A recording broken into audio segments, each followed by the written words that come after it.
Hi అందరికీ. Lunch కండి ఆనపకాయ పులుసు ముద్దపప్పునండి, ఇంకా రెడ్ రైసు. ఈ రెడ్ రైస్ తోటి ముద్దపప్పు ఆనపకాయ పులుసు చాలా మంచి కాంబినేషన్ అండి, చాలా బాగుంటుంది.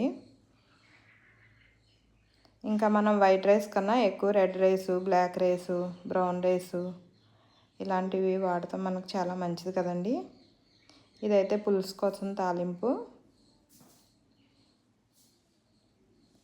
ఇలా సమ్మర్లో ఫ్రైలు కన్నా పులుసులు, చారులు, పప్పుచారు ఇలాంటివి బాగుంటాయి కదా.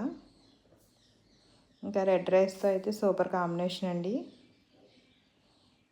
ఇంకా అంతా రెడీ అయిపోయింది. ఆనపకాయ పులుసు, రెడ్ రైసు,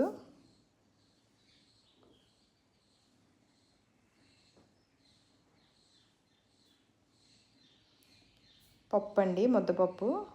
కొత్తగా ఆవకాయలు పెట్టుకున్నాం కదా, ఈ ముద్దపప్పు ఆవకాయకు కూడా బాగుంటుంది కదండి. బాయ్ అండి.